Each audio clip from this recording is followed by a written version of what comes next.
In this video we want to talk about a product and what's meant by the term product. According to the American Marketing Association, a product is anything that can be offered to the market for attention, acquisition or consumption, including physical objects, services, personalities, organizations and desires. So it's a very wide definition. It appears from the definition that almost anything can be a product. Jobber defines a product as anything that has the ability to satisfy a customer need. Now that's somewhat more focused, and if we think about customer needs, then the product is some way of satisfying the needs. Boone and Kurtz in 2005 state a product as a bundle of physical, service and symbolic attributes designed to satisfy a customer's wants and needs. Again, the customer's wants and needs are mentioned, and it's probably best to go with definitions that link products to customers' wants and needs, because if the product is not wanted by the customer, if it doesn't address a need and it's not wanted, it doesn't really constitute a product in a business sense. A product is the main source to which companies aim to satisfy customer needs. So a product it's the main source of the solution to a need. It's what addresses the customer's needs. And a product can be any of the following. It could be a material good. It could be an intangible good, one we can't see or touch. It could be a location. It could be a person or an idea. And we'll look at these throughout the rest of the video. So tangible items can be grouped under two main headings: consumer goods and business-to-business goods. These are tangible. These are ones we can see, we can touch, and they can be grouped under consumer goods and business-to-business goods. Intangible products are services that business may offer to its customers. It is still seen as a product even though it does not have a physical form, so it's intangible. And having said that, we can also imagine services being provided business to business. So it's not just being offered to customers, but we have to interpret customers here to be perhaps the final customer or perhaps a business that's in receipt of the service. There's also convenience products. These appeal to a very large market. These products are consumed and purchased on a regular basis. Products such as household items, food, cleaning products and personal care. So these are convenience products. They appeal to a large market and they're purchased on a regular basis. These products are a necessity. Therefore, a lot of importance is given to advertising and promotion for these particular types of products. These products tend to be cheap, as the aim is to sell a large quantity. So convenience products tend to be advertised extensively, promoted extensively. They tend to be quite cheap, available from many outlets, but these are convenience products. Shopping products. Well, a lot more thought is given when purchasing these products. These products are rarely purchased as they are expensive. These are expensive products, ones that we have to carefully consider before we purchase. They include, for example, clothing, which could be quite expensive, electrical products, household furnishings, and personal services. These are quite expensive, so we need to do some research and even think about the outlets and the prices we're willing to pay for these products. The products have a higher margin for the retailers, as not many stores will stock these particular products. So generally speaking, they're more expensive, they've higher margins for the retailers. Time and money is invested in advertising, promotion and building brand reputation. And a lot of these products are associated with strong brand images. Specialty products, well, a lot more time is invested in decision making process for these ones. These are specialty. These are particular products addressing the needs of particular parts of the customer base, particular parts of the population. These products are more expensive. They provide good quality products, more exclusive products perhaps. Examples include designer clothing, luxury automobiles, luxury cars, good quality food, organic foods for example. So these are specialty products. They're more expensive and they're provided in perhaps specialty outlets. There's a smaller target market aimed at these because they're such a specialty item. Business to business goods, well, purchased for business production normally. A business buys particular products or services to facilitate its own production methods and to facilitate its own business. Decision making is consulted by the whole organization. Generally speaking, a lot of people within the organization may be involved in the selection of the particular products that are going to be bought in, business to business, B2B as it's sometimes referred to.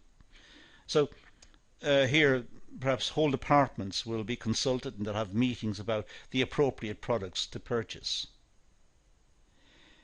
Individual needs have to be satisfied within the organization.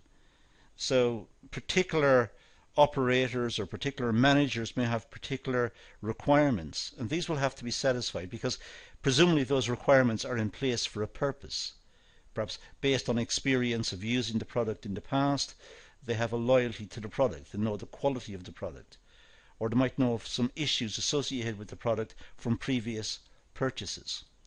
So individual needs and opinions should be factored in the buying process.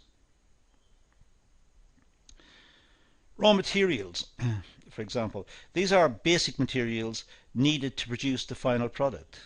These are the very basic materials. These are the unprocessed materials that are required for the final product. If it's engineering, these may be sheets of metal which will be processed into products.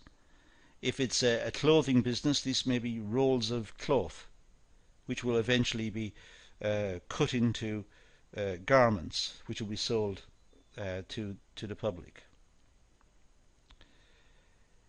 Mainly raw materials are bought in bulk. Very seldom they're bought bit by bit. But it depends here on the type of philosophy that's been undertaken and pursued by the organisation. If it's a JIT committed organisation, just in time, then they may buy small quantities for regular delivery. But if not, it may be large deliveries which are put into stores.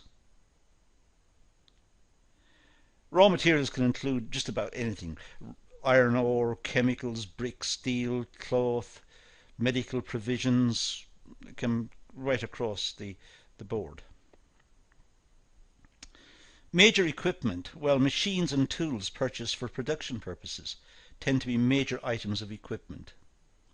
They tend to be expensive but provide benefit to the organisation for a longer period of time. There may be specialist machines, for example, which are very expensive, but they are there to run over many years perhaps. So if they're very expensive, the organisation will want to look at the return on the investment. How long will it take the particular expenditure to pay back what's been spent on it? What's the internal rate of return or the net present value? The decision-making process includes agreement to purchase, financing, maintenance contracts, guarantees, warranties. So the decision-making process for major equipment could include a lot of additional perhaps legal issues, associated with the contract and the maintenance of the item and its durability and its suitability for purpose. And these may be written into the contract. Accessory equipment. Well, these are goods that are used in the production process or in conjunction with the final product. They're used with the final product. They're accessories. They're additional to the main product. These goods are, generally speaking, not too expensive. They're accessories. They're additions to the final product, or used in conjunction with the final product. Generally speaking, they're not too expensive. They're, if you like, they're add-ons. They're additional facilities added to the final product. Examples include software, tools, etc. If you buy a computer, a tablet, or a laptop, or whatever it is, generally speaking, we need software to run on it. Now, the software is, in a sense, a bit like an accessory. It goes with it. It depends on the nature of the software. Some software is productivity. It's a very important part of the purchase, and it goes hand in hand with the purchase. But some software may be quite trivial and just an accessory. It's an add-on. Component parts. Well, component parts produce a finished good. The components go to make up the finished good. Components are what are assembled into the finished good. And these may be purchased or they may be made in-house. It depends. It depends on the economics of the calculation. The procurement department, the buying department, will look at the cost of making it in-house versus the cost of buying it in. Buyers purchase the product according to their own preferences and requirements. But generally speaking, if they can be purchased on the market and assembled in-house, the buyers tend to purchase them as and when required. Consumable supplies. These goods play an element in the production process, but are not part of the product. They're consumable. They're used up in the production process. So there's nothing at the end. They're used up. But they're important because they facilitate production. Examples include lubricating oil. This is an important product in many production processes. However, it's not incorporated into the product. It enables the product to be made, but itself is not a part of the finished product. But it's important. So it's a consumable. It's used up in the production process. These types of goods are routinely purchased by organizations. Now, intangible products. Well, the features of service-based products are as follows. Now, these are intangible. They're services that can't be touched. They can't be experienced in the same way as a physical product. So, intangibility. Well, the service provided cannot be seen, touched, or tasted. It's intangible. The majority of tangible products come with intangible services, and vice versa. So a tangible product could be, let's say, a car. That's tangible. We can see the car. There may be intangible services. For example, the warranty on the car, or indeed the image or reputation of the car. That's an intangible service. It's an additional component of the car. Features of service-based products. Well, inseparability. The service requires both customer and service involvement. For example, a hairdresser. The customer and the service comes together. They have to meet together. The hairdresser provides the service and it's consumed at the same time. So the service is delivered and consumed instantaneously at the same time, at the same moment. Production and consumption cannot be separated. Whereas manufacturing companies can produce mass amounts of products and have them transported to customers, that's manufacturing. They make the product and they're transported to the customer. So production happens at one time and they're delivered to the customer and consumed at a different time. With inseparability, they coincide. The production and consumption happens at the same moment in time. Now, features of service-based products. Well, variability. Services vary depending on the occasion, and so does the standards. So services can be delivered at different times. Services may depend on the occasion that they're required. Depends on the types of services we're considering. We can envisage all sorts of services that are delivered at different times and different occasions. And the standards may also vary. It's very difficult to control service standards. So there may be some variation. For example, when we go to a restaurant, we have good service.